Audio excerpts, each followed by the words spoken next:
What is up, Sushi Squad? We are back in some more Trove, and the title says it all. If you guys didn't already catch my Luxian video, I kind of talked about there being big news and mentioned a big announcement. This is going to be the video that's going to focus on the actual, like, the leaks, the news. So if you haven't already heard, turns out that we ended up getting some leaks, and Trove is confirmed to be coming to Nintendo Switch this year. That's crazy. There's a couple things that we're going to end up talking about today in terms of the development cycle, what it could end up potentially meaning for Trove on the Switch, and what it could end up meaning for the future of the franchise, and so on and so forth. First and foremost, though, I think it goes without saying that it is a huge relief to myself and many others, because recently, you know, since Gamigo's acquisition of Trove Worlds and all of their games and stuff like that, more recently we ended up having the Trove China servers. I think those ended up going offline, and then we had Defiance go offline and some other game or something to do with Trove Worlds games, right? And so it got a lot of us really worried about the future of Trove, where the server's just going to randomly just go offline one day. What was going to happen? And although we haven't heard any actual confirmation, I'm sure Trove is going to one day die for sure. We have got a bit of information here that says Trove's future is looking pretty a-okay. First of all, the fact that it's actually getting a Switch port, which is awesome to think about, because I personally think that Trove, like, for years I've thought Trove would be great on the Switch. You know, it just, there's not really any games like Trove, despite the fact that we have our criticisms for it. There still is not many games like Trove across the board in general, like a voxel MMO that's got a full action combat system, let alone a game like this on a mobile system like the Switch. Like, get out of here. Now, anyways, before we continue talking about, like, the actual information, and then talking about, like, some speculative things that could end up happening with Trove on Switch, I gotta let you guys know, if you are new to Trove, I would appreciate if you use that sign-up link down in the description. It makes it so that anything you end up buying out of the cash shop, I make a percentage of that sale. It's an awesome way you can support me by just playing the game and stuff. Huge shout out to Gamigo for the opportunity, and you find beautiful people for participating in it. Now, the information, I'll put a link in the description. Trovesaurus ended up discovering this. I don't know if this information technically just came out, or it's just that somebody ended up finally reading through it, because the funny thing is, this leak of information was nothing announced to the player base. We haven't heard anything officially from the Trove team. But what actually ended up taking place is there's an article where Gamigo is talking about their year-end profits of 2020 and talking to investors of their company what their plans are for a bunch of different games. Like, they're talking about a lot of different games that are under Gamigo's rule, and incidentally, they have a very brief segment talking about how Trove, you know, wants to end up going to the Nintendo Switch, and they're gonna end up bringing it there and stuff. The funny thing is that these types of like portfolios or whatever they're called, like where it talks about a year-end investment, these legally have to be public. Like, this just happens with any company, and that's where we kind of ended up you know, reading about this. So there's obviously a huge like paragraphs and pages that you can end up reading. Sorry, I'm itchy behind my ear. But I'll leave that to those of you that actually are, like, so more inclined. So instead, I'm just going to focus on the part that we're most interested in. So there's you know, talking about golf champions, heroes of Twilight, and stuff like that. And then it says, also, our massive multiplayer game Trove, which is one of our top games, is a good example of how we are planning to create further growth opportunities through internationalization into new markets and platform extensions. See what I mean? It just sounds like a bunch of, like, it's business. It's business talk. It's not even that this is like a full-on announcement that's coming to the Nintendo Switch. It's that we just kind of heard it through this. And it's really interesting that this is where we ended up discovering this was going to happen. So basically they say, we recently announced the closed beta for the Korean version of Trove in cooperation with a Korean publisher African games, blah, blah, blah, what have you, additional partners for other Asian regions. It's funny how they ended up closing the Chinese servers, and yet it seems like they're going to be moving back into, opening them up, which has me curious that maybe the reason they ended up closing the China servers is because it had something to do with Gamigo being in charge rather than Tryon Worlds. Like maybe they closed the Tryon Worlds based servers for Trove, but are going to end up using their own companies and business partners to end up reopening the Chinese servers for Trove. Who knows what'll end up happening with that.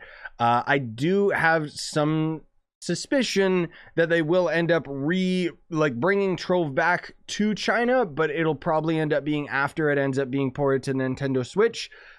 Because there is some other significant things that could happen when they end up bringing Trove to Nintendo Switch, but I digress. So furthermore, we are planning to release Trove, which is currently available on PC, Xbox, and PlayStation on Nintendo Switch this year. As Trove is doing well on Xbox and PlayStation, we also expect that it also will do well on Nintendo Switch, which was one of the best-selling consoles in 2019 and 2020, and is played significantly more than PlayStation and Xbox by younger gamers who are Trove's core audience. After the announcement of the acquisition of King's Isle, blah, blah, blah, Wizard 101, then it immediately starts moving into talking about their other games and stuff like that. Again, this whole post, this article, is intended for Gamigo's investors. It's not intended for the average gamer or us playing the game and stuff like that. Either way, confirms that they're actually working on a Switch release, which is absolutely awesome. And the fact that they actually mentioned that it's planned for this year, I mean, I'll believe it when I see it, but that'll be absolutely insane to have a game like Trove on the Switch. Now, the interesting thing is that porting a game over to the Nintendo Switch is not as easy as it is to port this type of game over to the Xbox or the PlayStation, because fundamentally, the Nintendo Switch is just the way that it handles games is very, very different than what you would expect from other games, obviously it being a handheld console. Now, with all of that, it means there is a possibility, however unlikely, there is a possibility that due to the amount of extra effort that they'll have to put into Trove in order to have it functional on the Switch, they might go the extra mile, like they might be forced to go the extra mile, and the Switch version of Trove could end up being the most stable version. Not necessarily versus the PC, maybe it would, but it could be the most stable version out of the Xbox and PlayStation. And I don't want to say that it's going to be, I'm just saying that there's a possibility just because of the amount of extra effort that will inevitably have to go in to getting Trove to end up working on the Nintendo Switch. Now, the other big ramification here, the big thing that I'm excited about and very curious with the direction that they're going in, is the fact that the Nintendo Switch uses the same hardware that mobile games do. So there is, I won't say it's a high probability, but with Gamigo's pedigree for being a company that has, they have a lot of games on the mobile market, and generally have a lot of, pay to win microtransactions games. So Trove already, I think, would end up doing very, very well on the Switch, depending on its implementation. Is it going to end up using the touch screen for typing in game? That could be great. Is it going to use the gyro controls? I think that would be awesome if it would, but very unlikely. Just because imagine using the gyro controls to aim with your characters in Trove. Like, that would be pretty dope. If they ended up doing that. I doubt they will, but either way, my point is that if they don't implement the gyro controls, but they do implement the touch screen, the foundation would be there for them to very easily port Trove over to the mobile marketplace. iPads, mobile devices and stuff like that.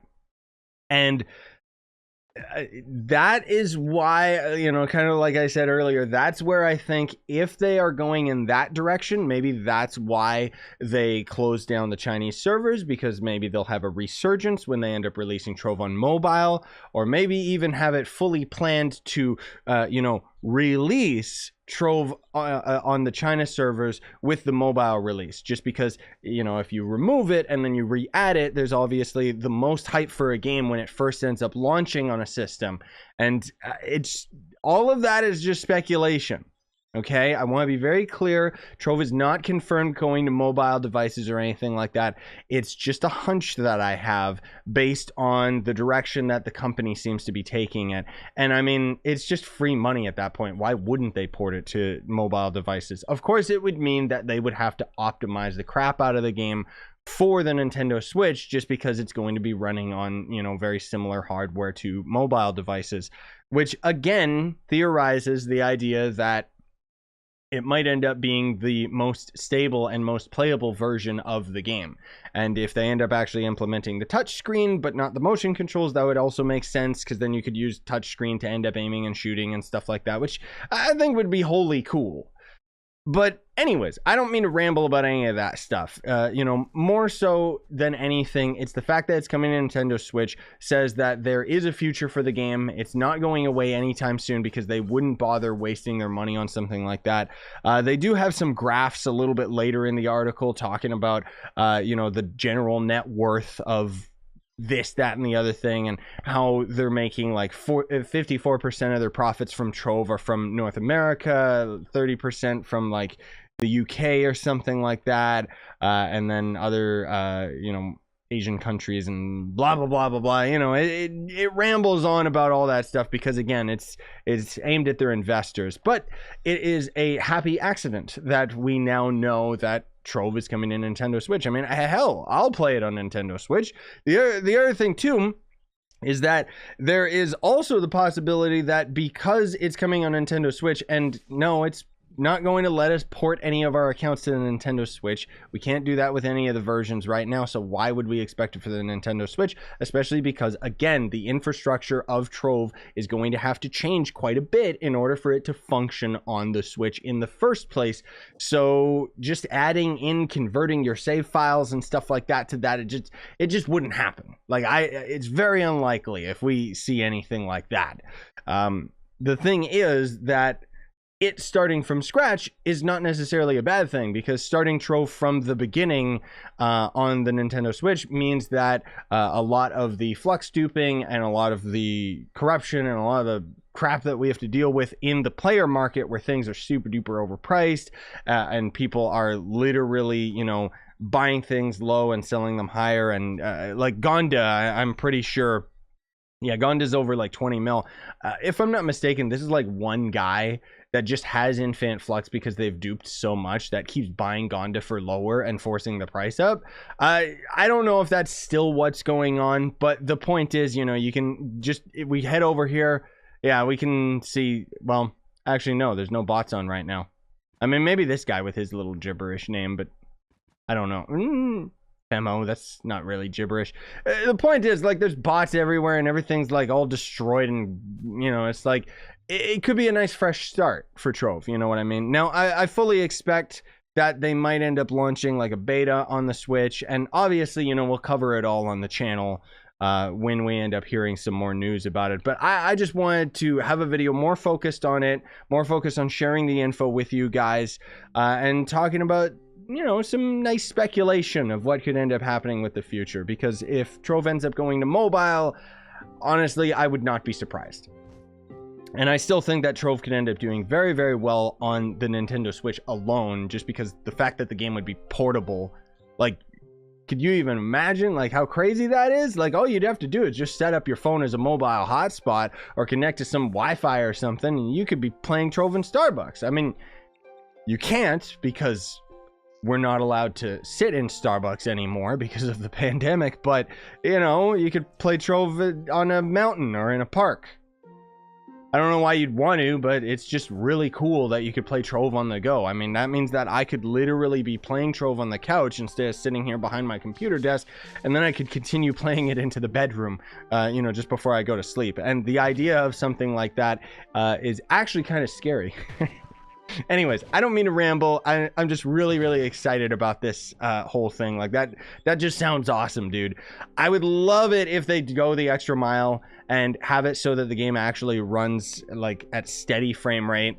The servers don't die, because the thing is, with Trove on the Nintendo Switch, not as many people own the extra attachment to play with an Ethernet internet cable plugged into their Nintendo Switch, because it's a separate thing that you have to buy.